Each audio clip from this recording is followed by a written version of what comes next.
Lo dijo en la primera hora. Muy bien, seguimos 7 de la mañana con 37 minutos. En las últimas 2 semanas se ha generado un debate dentro de todos los avatares de la política en este país, un debate desde el punto de vista económico sobre la composición de la proforma presupuestaria para el ejercicio fiscal de este año 2024. Hay que recordar que estamos hablando de un nuevo gobierno. Por ahora, las instituciones del Estado están trabajando con presupuesto prorrogado a la espera de la aprobación de la nueva proforma del presupuesto por parte de la Asamblea Legislativa. El fin de semana no hubo votos para aprobar el informe en la Comisión de Régimen Económico, pero la norma no permite que se caiga en la comisión. Es decir, se genera un informe con la votación que no permitió la aprobación del documento y el Pleno tendrá que conocerlo. Pero en el curso de análisis de la Comisión de Régimen Económico en la Asamblea Nacional, algunos sectores advirtieron que hay una reducción del presupuesto para este año para la educación superior, es decir, universidades, institutos técnicos, lo que generó controversia, y por eso le hemos invitado para hablar de este y otros temas a la doctora Ana Changuín. Ella es la secretaria de Educación Superior, Ciencia, Tecnología e Innovación. Secretaria, bienvenida, ¿cómo le va? Qué gusto. Buenos días, Fabricio, buenos días, Belkis, un saludo para todos quienes nos sintonizan en este momento. Gracias a usted por la gentileza. A ver, le pregunto si en efecto hay recorte al presupuesto para las universidades públicas para este año. Fabricio, el gobierno del presidente Daniel Noboa cumple con la entrega de las asignaciones a las instituciones de educación superior y no existe ninguna reducción a los porcentajes que componen el fondo para distribución de las universidades. Me refiero a FOPEDEUPO, gratuidad, funcionamiento y compensaciones por impuesto a la renta. Estos son rubros que atienden a asignaciones de ley, no son números que se inventan ahora mismo o que se ajustan o que se reducen. Son números que corresponden a estimaciones del ejercicio fiscal anterior, correspondientes a porcentajes de IVA y renta en el caso de FOPEDEUPO, por ejemplo.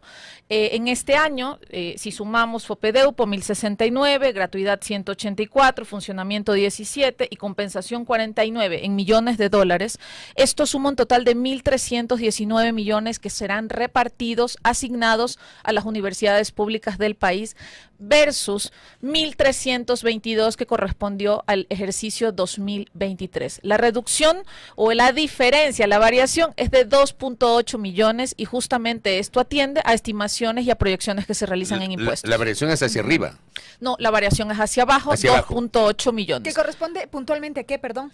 2.8 millones se reducen si vemos cada uno de los componentes que se reflejan y que se estiman en relación a porcentajes de impuesto a la renta y del IVA. Por ejemplo, el FOPEDEUPO es un monto, es el Fondo Permanente de Desarrollo de Universidades, que se financia con el equivalente al 11% de impuesto a la renta y 10% del rendimiento total del IVA.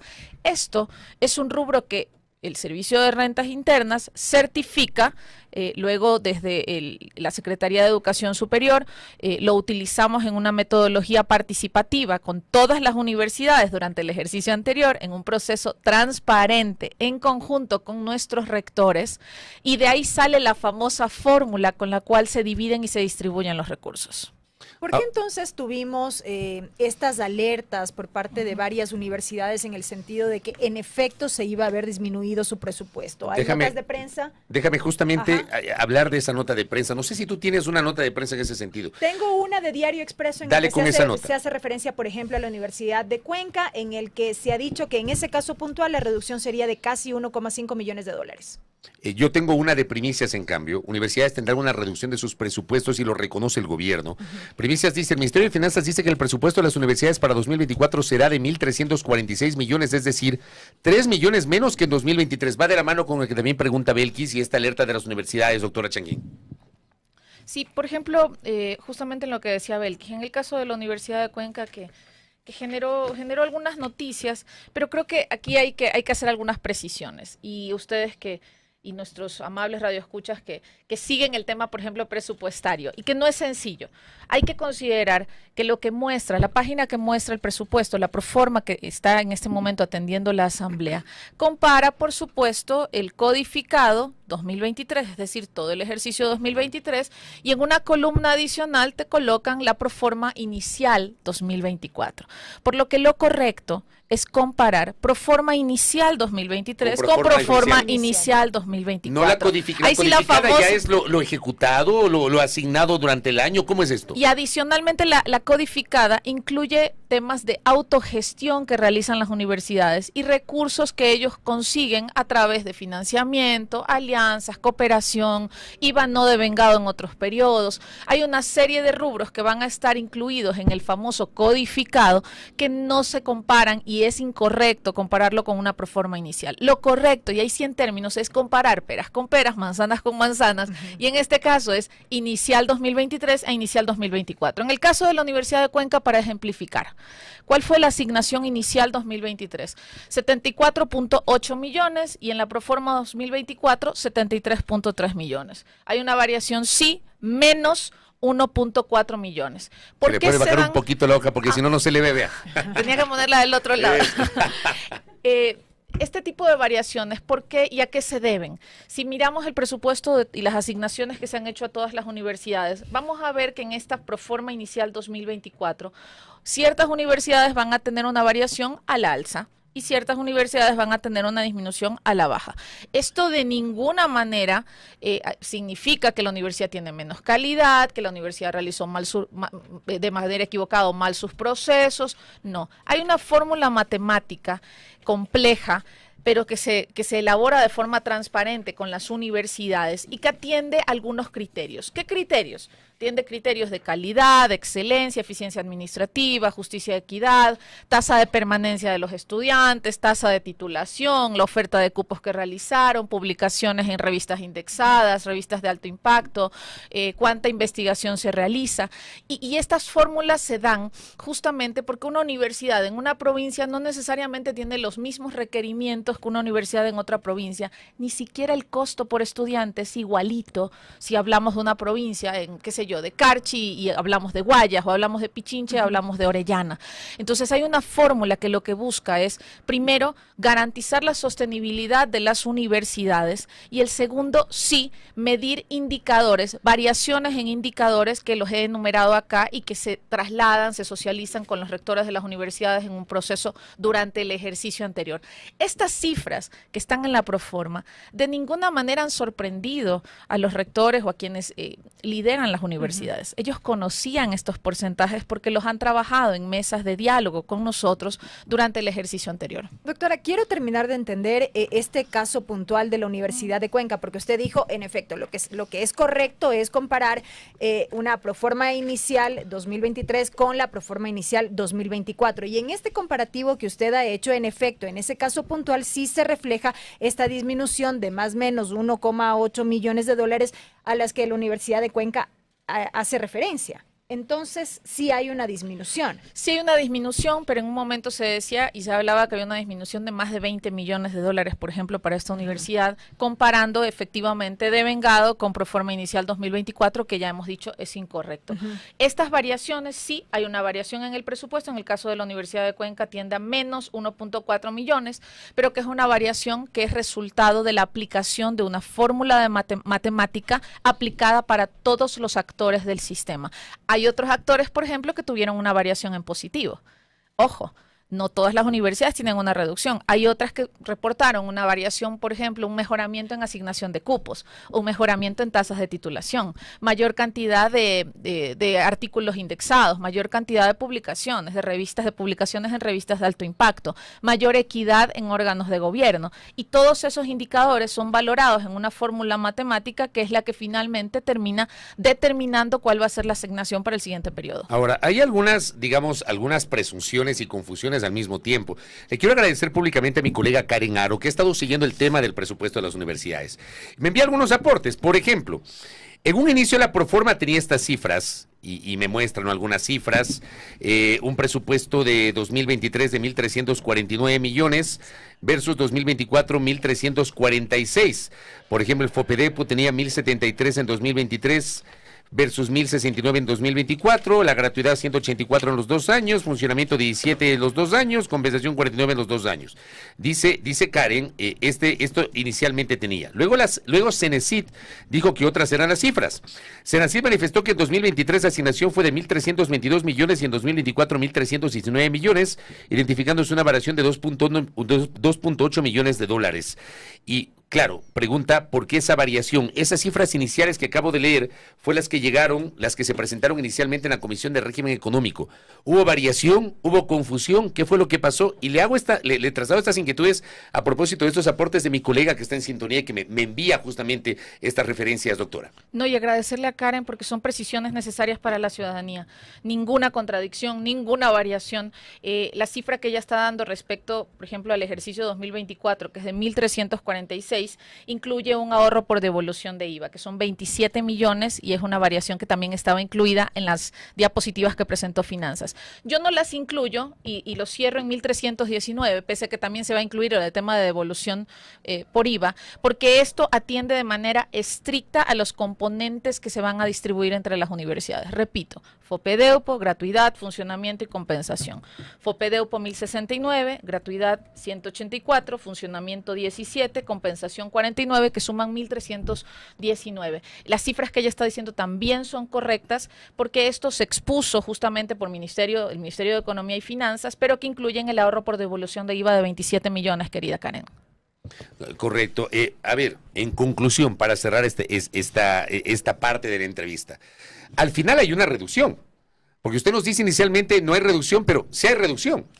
No hay reducción de ninguno de los componentes que integran el Fondo de Asignación para las Universidades y cada uno de estos rubros, Fabricio, se integra de manera por disposición legal con porcentajes tributarios y los otros son inclusive asignaciones fijas. No existe ninguna disminución. Lo que hay sí es un ajuste respecto a la cifra que tiene que ver con el ejercicio fiscal y a la tributación del 2023 que atiende al FOPEDEUPO de 1.069 para este año, generándose una variación de 2.8 millones. Un oyente le dice, doctora, el presupuesto debe incrementarse, así lo afirmó en campaña el presidente Daniel Noboa. Bueno, siempre esa será la meta cuando converso con los rectores que de paso son extraordinarios líderes en cada una de estas universidades. Sí, es verdad y siempre nosotros también desde el gobierno nacional nuestra intención siempre será que se generen más cupos, que haya más oferta, que haya más investigación, que se dé más presupuesto y siempre la invitación a ellos será continuar y reforzar la autogestión. Tenemos extraordinarios líderes, repito, a nivel nacional y la obra se siente y se palpa en las universidades. Nuevas facultades, más oferta, programas focalizados, vinculación con la comunidad. ¿Pero los hay o no los hay? ¿O esa es la intención de hacerlo? Los hay, Fabricio, los hay. Las cifras lo demuestran. Las universidades están en un estupendo momento porque inclusive en las mediciones de impacto que se hacen y de apoyo de la comunidad, las universidades constan dentro de las 5 instituciones en las que mayor credibilidad hay por parte de la sociedad. Pero, por ejemplo, esto para este año, ¿cuál es la proyección de apertura de cupos en la universidad pública en su conjunto? ¿Hay un porcentaje, hay un número, hay una proyección en ese sentido? Bueno, creo que los números deberían ser la referencia del ejercicio anterior. Solo en el ejercicio anterior se ofertaron aproximadamente en las universidades públicas 277,000 cupos si sumamos los 2 periodos. En este año, ahora mismo las universidades están tomando sus exámenes y están en sus procesos para ajustar justamente cada uno de los programas que tienen en sus centros de estudio, por lo que no quisiera adelantarme. Las universidades tienen autonomía en ese sentido, pero definitivamente tienen una vara alta que es la del año pasado y estoy segura que la van a superar. Ahora, me escriben acá y gracias Grace por este mensaje. Me dice, existe una reducción en la Universidad Central del Ecuador. Me escribe una académica de la Universidad Central. Me dice, le retiran 15 millones de dólares, lo que hace complicado para la nueva administración, por ejemplo, llamar a concursos de méritos y oposición a profesores que, como yo me dice, vamos como 4 años contratados. Ahí hay un problema de la Universidad Central, me dice una docente. Creo que es válido y legítima su observación, pero repetir que la distribución de recursos para las universidades y no es tan sencillo como partir un pastel y decir, bueno, hay 34 actores y vamos a cortarlo en 34 pedazos. No se trata de eso, hay una fórmula, repito, hay una fórmula matemática que busca atender cada una de las necesidades que tiene con diferencias, sí, con una diferencia en virtud del contexto que vive cada centro de estudio, en razón de su ubicación geográfica, en razón de los objetivos que ha alcanzado, en razón del costo por estudiante. Repito, no es el mismo costo de un estudiante en una provincia idéntico en una provincia, qué sé yo, de la costa que en el de la Amazonía, que el de la Sierra Centro, que en el sur del país. Hay algunas variaciones que se deben considerar y entiendo que esto puede ser complejo de trasladar, de explicar y por supuesto de comprender, pero lo que quiero decirles es que el gobierno del presidente Daniel Noboa está atendiendo a cabalidad el presupuesto y la asignación para universidades de conformidad con lo que determina la ley y la Constitución y con todos los rubros que componen el presupuesto. Más allá del tema presupuestario le pregunto, porque el año anterior, todavía en el gobierno del presidente Guillermo Lasso, con la anterior administración, se eliminó la prueba Transformar, y se dispuso que cada universidad en el ejercicio de su autonomía establezca su propio mecanismo de ingreso, porque eso de libre ingreso está claro que ha sido utópico, que no es posible, tiene que haber un mecanismo porque no hay cama para tanta gente como dicen algunos. Pero se estableció una salvedad porque no todas las universidades estaban preparadas para llevar por sí solas esos procesos. Para este año, sabemos un poquito cuántas universidades llevarán adelante por sí mismas sus procesos de ingreso y no con el apoyo de Cenecit.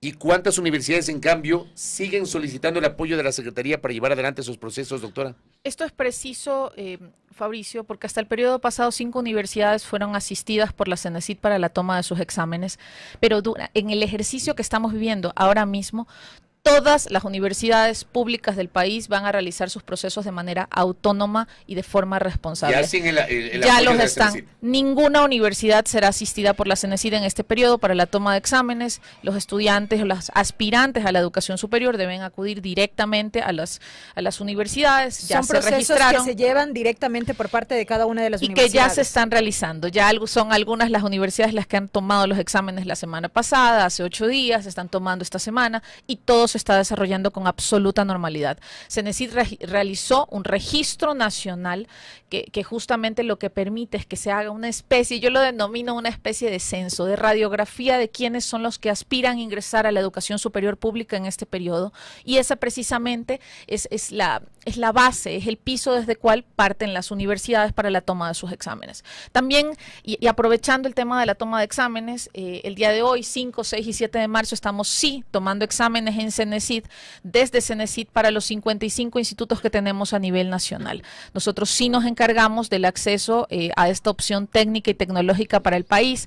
Tenemos 65,000 aspirantes a educación en estos institutos que se han registrado y que han recibido las coordenadas, sus usuarios, horario, fecha y hora para poder rendir estos exámenes, así que los animo a que asistan en su horario, a que lo hagan de manera tranquila. Se va a tomar una evaluación de competencias, habilidades y competencias de razonamiento lógico, verbal y matemático, me parece algo. Será una prueba de 45 minutos. Hemos adaptado sedes para quienes necesiten de forma asistida hacerlo o no posean internet en sus hogares, que es más o menos. De forma asistida lo van a tomar más o menos un 15%.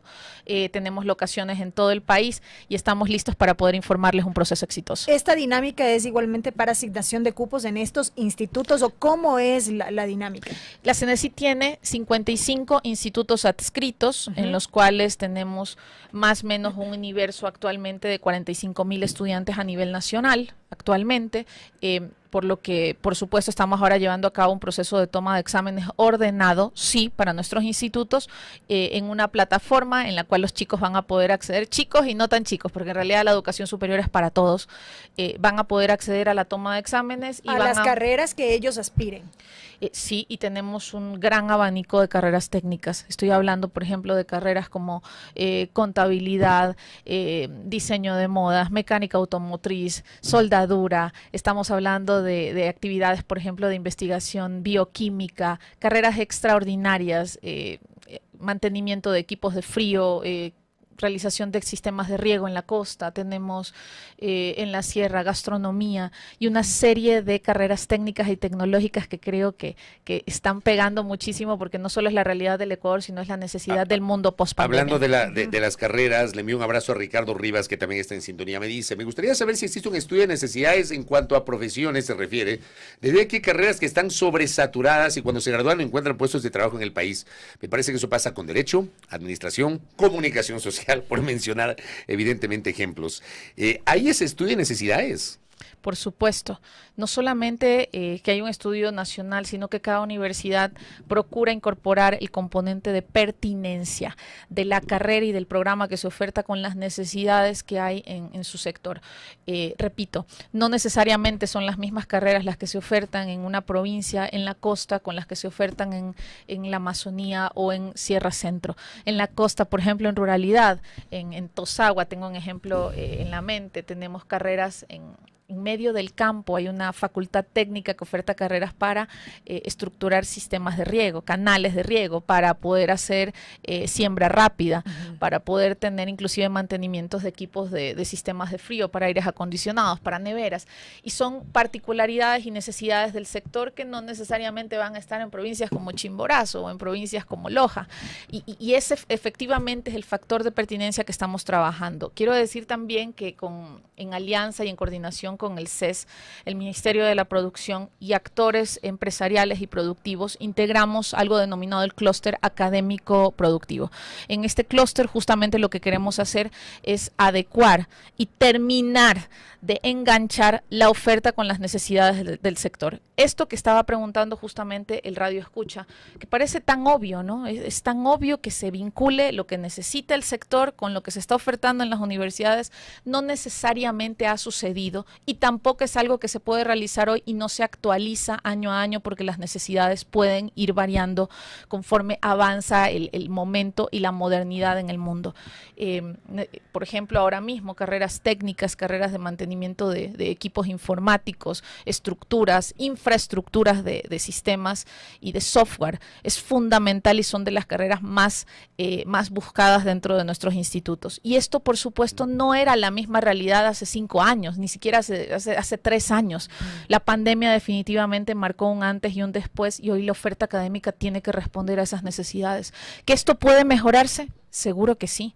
¿Que esto debe actualizarse todos los días? También. Son procesos complicados, pero bajo el liderazgo del presidente Daniel Noboa lo estamos haciendo porque es un convencido de que la educación significa y equivale a desarrollo y que la educación debe estar totalmente vinculada con la empleabilidad, que no es necesariamente lo que ocurre. Doctora, yo para concluir quisiera retomar el tema del presupuesto. Insistan. Tuvimos una importante interacción hace unos minutos por parte de la audiencia que concluían que finalmente ese ajuste implica una reducción.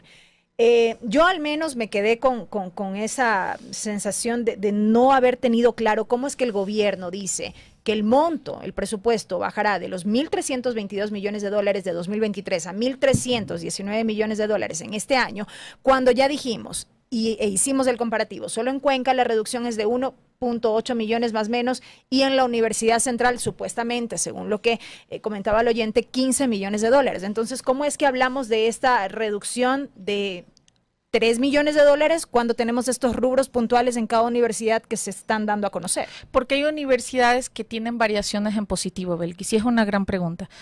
Claro, si veo acá unos millones, ¿cómo me alcanzo, cómo me cuadra la cuenta? Creo que es lo que estás consultando y es válido. Porque hay universidades que tienen variación en positivo en base a esta distribución. Si se mira la proforma y el detalle de las universidades y hacemos un comparativo universidad por universidad, vamos a ver que algunas están recibiendo un poco más de lo que recibieron el año pasado y de esa manera se explica que haya una variación en positivo en algunas y en otras en negativo. Y lo último, igualmente Vladimir Andosilla está en sintonía, dice, hay deudas por gratuidad y becas, así como por infraestructura, no se dice nada de los institutos técnicos y tecnológicos que no son beneficiados por el FOPEDEUPO, dice nuestro oyente. Un saludo para Vladimir. Sí, lo conoce Vladimir, ¿no? Claro que lo Ya, conozco a por si acaso. Vladimir. Bueno, solo hasta el 2025 vamos a trabajar en 6 nuevas infraestructuras. Esto es una buena noticia para el país. Lo mismo vamos a hacer con algunos proyectos de repotenciación de institutos con ayuda de fondos del Banco Europeo, que ahora mismo estamos trabajando intensamente para poder hacer que esto fluya de mejor forma, porque lo que encontré en la cartera era fondos y dinámicas de cooperación internacional que no se las había trabajado lo suficiente y que no se las había aprovechado en un tiempo de forma eficiente. Así que ese es uno de los retos. Por supuesto que quiero, y uno de mis objetivos es acompañar a nuestro presidente a inaugurar nuevas infraestructuras, a abrir nuevos centros, a mostrar a la ciudadanía y a llevar desarrollo a través de estas opciones de educación, y lo estamos haciendo y lo vamos a hacer, pero paso a paso, porque son procesos que tanto en términos de contratación pública tienen sus dificultades y sus parámetros que no pueden ser obviados, y en términos también de cooperación internacional también hay algunos procesos burocráticos que debemos solventar, pero los estamos trabajando. Así que, Vladimir, espero yo misma darte esas buenas noticias en poco. ¿Qué va a pasar con la Universidad de Santo Domingo de los Áchilas, universidades amazónicas que estaban, digamos, en proceso? ¿Cómo están estos procesos? Bueno, la Universidad de Santo Domingo nace y tiene el origen en una disposición transitoria del 2018. Desde ese momento hasta acá es poco lo que se ha avanzado. Eso le iba a decir, hasta ahora nada, hablamos de 6 años. Así es.